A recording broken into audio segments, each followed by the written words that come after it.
Pukul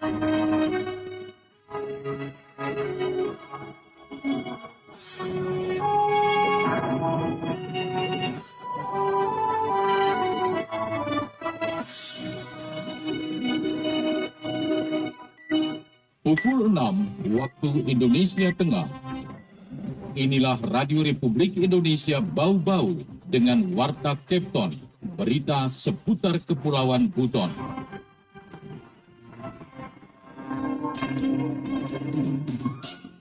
Jadi seperti dari Eropa, ya Eropa Timur, itu sudah juga mulai melirik.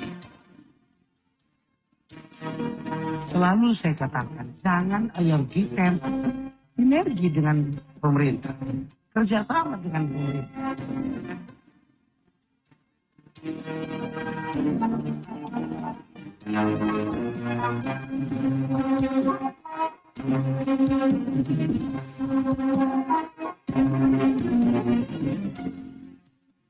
Selamat pagi saudara, dari kawasan Bukit Ulu Indah saatnya kami menyampaikan Warta Kepton edisi pagi hari ini.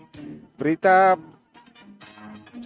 penting, sejumlah negara Eropa mulai melirik potensi yang dimiliki Sulawesi Tenggara yang dipaparkan pada Forum Investasi HPN 2022. Ketua Persatuan Wartawan Indonesia atau PWI Pusat atas SD Pari meminta kepala daerah tidak alergi terhadap kerja-kerja pers. Saudara, inilah Warta Kepton pagi hari ini, Rabu 10 Februari 2022 bersama saya, Bu Zuda.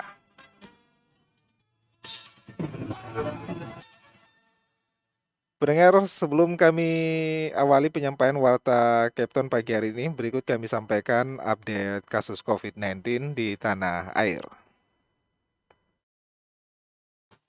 RRI, Radio Tangga Bencana COVID-19. Saudara, pemerintah memperbarui data terkait kasus corona di Indonesia. Pada Rabu kemarin dilaporkan ada tambahan 46.843 kasus positif COVID-19 di Indonesia. Dengan tambahan tersebut, jumlah total kasus COVID-19 yang ditemukan di Indonesia sejak Maret 2020 hingga hari ini menjadi 4.626.936 kasus. Dari jumlah tersebut, 265.824 masih positif corona atau kasus aktif, dan juga dilaporkan ada 14.016 orang di Indonesia yang sembuh dari COVID-19. Sedangkan untuk jumlah yang telah sembuh dari virus corona sebanyak 4.216.328 orang. Selain itu, dilaporkan sebanyak 65 pasien positif corona di tanah air meninggal dunia. Dengan demikian, jumlah total pasien positif COVID-19 yang meninggal sebanyak 144.784 orang. Saudara, kita ke berita yang pertama. Sejumlah negara Eropa mulai melirik potensi yang dimiliki Sulawesi Tenggara yang dipaparkan pada Forum Investasi HPN 2022. Mengenai itu, reporter RR Bau-Bau Afriansa menurunkan laporannya.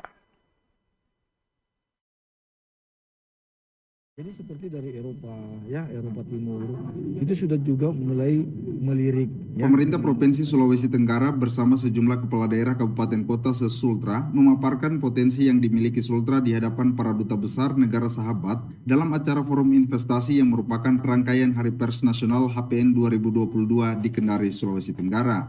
Dalam kegiatan yang bertajuk menjajaki prospek bisnis menuju kerjasama ekonomi lebih lanjut ini, dihadiri para duta besar antara lain Rusia, Taiwan, Maroko, Iran, Pakistan, dan juga pengurus Kamar Dagang dan Industri Kadin Sultra. Kepala Dinas Penanaman Modal dan Pelayanan Terpadu Satu Pintu DPM PTSP Sultra, Paringringi mengungkapkan, dari potensi yang dipaparkan, sejumlah duta besar negara sahabat memberikan sinyal ketertarikan menyampaikan investornya berinvestasi di Sultra. Jadi seperti dari Eropa, ya Eropa Timur, itu sudah juga mulai melirik, ya, dengan mempertanyakan apa syarat-syarat berinvestasi seperti apa saja potensi yang ada, ya, terus bagaimana regulasi yang ada, itu mereka sudah pertanyakan. Sehingga tadi kita menyampaikan juga kalau memang serius berinvestasi langsung datang ke kami akan tindak lanjuti dan tidak ada lagi hambatan-hambatan karena semua sekarang berizin serba mudah. Adapun potensi Sultra yang dipaparkan di hadapan para duta besar negara sahabat kata Paringringi antara lain dari sektor pertambangan, di mana khusus di Konawe Utara saja terdapat deposit nikel mencapai kurang lebih 40 miliar ton. Selain itu, potensi perikanan, pariwisata, pertanian, dan perkebunan juga dipaparkan. Kesemua potensi itu tersebar di 17 kabupaten kota se-Sultra. Reporter RRI Bau-Bau, Afriansa, melaporkan. Saudara Ketua Persatuan Wartawan Indonesia atau PWI Pusat atas SD Pari meminta kepala daerah tidak alergi terhadap kerja-kerja pers. Selengkapnya reporter RRI Bau-Bau, Hairul Mulku menurunkan laporannya. Selalu saya katakan, jangan alergi pers itu sinergi dengan pemerintah. Kerjasama dengan pemerintah. Ketua Persatuan Wartawan Indonesia PWI Pusat Atal SD Pari meminta para kepala daerah tidak alergi terhadap kerja-kerja pers. Pemerintah dan pers harus menjadi mitra dan terus membangun kerjasama yang baik. Dikatakan kerjasama yang dimaksudkan itu bukan hanya sebatas kerjasama iklan, tapi sinergitas yang bersifat membangun. Pers dan pemerintah memiliki misi yang sama untuk kepentingan rakyat. Kerja-kerja insan pers adalah sepenuhnya untuk rakyat, memberitakan peristiwa maupun kebijakan pemerintah yang tujuannya untuk mencerdaskan dan masyarakat tercerahkan dengan sajian informasi dan berita, dan itu juga sepenuhnya untuk rakyat. Selalu saya katakan, jangan alergi pers itu sinergi dengan pemerintah. Kerjasama dengan pemerintah. Maunya kerjasama dapat iklannya aja, nggak boleh. Pemerintah bangun untuk apa? Bukan untuk dirinya. Kita yakin untuk rakyat. Karena itu misi kita sama. Kalau sinergi, ini sebuah kekuatan yang bagus. Ya, kekuatan yang dahsyat. Dan kami yakin itu.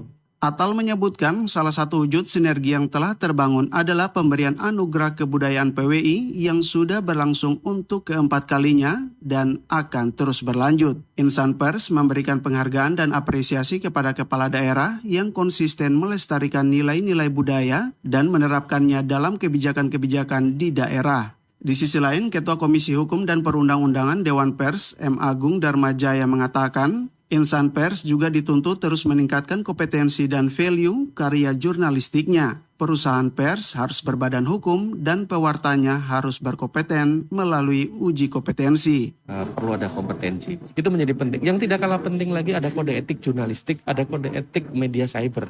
Sekali lagi, berita itu betul adanya, tetapi bagaimana menyajikannya secara baik. Persoalan bahwa beritanya betul ada kejadiannya, tapi sekali lagi packagingnya. Peringatan HPN tahun 2022 di Kota Kendari diisi dengan sejumlah kegiatan yang berlangsung sejak 7 hingga 9 Februari. Dan puncak peringatan HPN dipusatkan di Masjid Terapung Al-Alam Kota Kendari. Reporter RRI Bau-Bau, Hairul Mulku, melapor. Anda sedang mendengarkan Warta Kepton, berita seputar Kepulauan Buton. Saudara, kita beralih ke berita berikutnya. Polres Bau-Bau kembali amankan 2 remaja dengan 41 gram sabu, 1 diantaranya masih di bawah umur. Berikut, Waude Nurliani menurunkan laporannya. Kapolres Bau-Bau AKBP Erwin Pratomo membenarkan adanya penangkapan oleh Satuan Reserse Narkoba Satres Narkoba Polres Bau-Bau terhadap 2 tersangka kasus tindak pidana narkotika, salah satunya anak di bawah umur. Keduanya diamankan bersama barang bukti 45 saset yang diduga narkotika jenis sabu. Kedua terduga pelaku itu masing-masing inisial MR 17 tahun dan LA 19 tahun, warga Raha Kabupaten Muna yang tertangkap tangan di Kelurahan Kadolokatapi, Kecamatan Wolio Bau-Bau pada Minggu 6 Februari lalu. Barang bukti yang diduga narkotika jenis sabu tersebut telah diakumulasi memiliki berat 41,46 gram. Lanjut, Kapolres MR ditangkap di sekitar kilometer 5 sedang LA di Jalan Poros Bau-Bau menuju Kapuntori Kabupaten Buton. Sementara dihubungi terpisah, Kasat Narkoba Polres Bau-Bau AKP Silvano Solo menyebutkan dalam pekan ini pihaknya akan merilis lebih lanjut terkait motif kasus tersebut karena menunggu hasil uji laboratorium di Makassar. Tunggu dari ini, mungkin besok 1-2 hari lah, 1-2 hari. Kami dengar informasi Pak katanya di Makassar Pak ya? Iya, tapi 1-2 hari sudah tiba tak. Kalau tiba kita rilis nih. Sebelumnya awal Januari lalu, Polres Bau-Bau juga mengamankan 4 tersangka pengedar narkotika jenis sabu, 1 diantaranya masih di bawah umur. Keempatnya dijerat dengan maksimal hukuman 20 tahun kurungan penjara, sesuai dengan pasal 114 ayat 1 dan atau pasal 112 ayat 1, subsidiar pasal 127 ayat 1 huruf A, Undang-Undang RI nomor 35 tahun 2009 tentang narkotika. Bu Ade Nurliani, reporteri Bau-Bau, melaporkan. Saudara, kita ke berita yang terakhir. Ketua Posko Berbagi Bau-Bau, Melani, menuturkan Rizky Ramadan, remaja asal warga Kelurahan Bone-Bone yang menderita tumor ganas di kaki akan menjalani kemoterapi pada Senin pekan, tepatnya tanggal 14 Februari 2022. Sebelumnya hasil diagnosa dokter spesialis patologi anatomi Rumah Sakit Umum Daerah Palagi Mata, remaja berusia 15 tahun ini dinyatakan menderita tumor femur klinis ganas. Sejak tanggal 6 Februari, Rizky telah diboyong di kota Kendari dan penanganan sementara rumah sakit berupa pemberian anti nyeri dan menjalani opname di Rumah Sakit Batramas Kota Kendari. Bagi warga Bau-Bau yang bersimpati dapat meringankan beban Rizky, berdonasi lewat rekening Yayasan Posko Berbagi Bau-Bau di Bank Sultra, nomor rekening 004 02 01 0098 389 atau kontak Melani 0813 55 83 0400.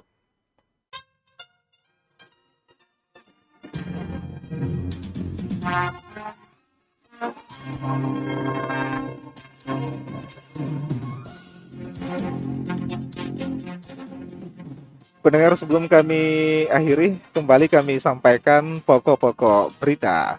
Sejumlah negara Eropa mulai melirik potensi yang dimiliki Sulawesi Tenggara yang dipaparkan pada Forum Investasi HPN 2022.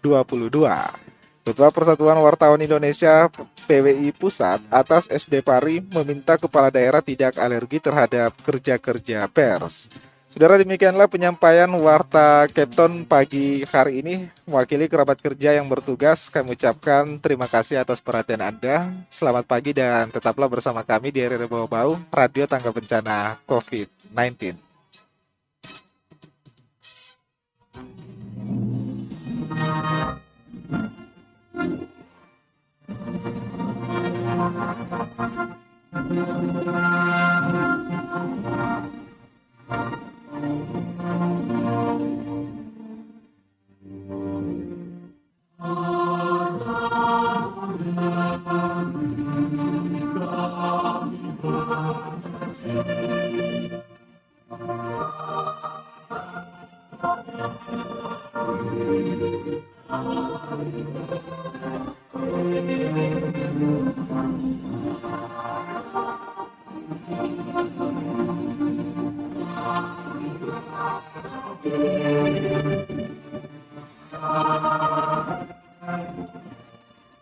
Terima kasih.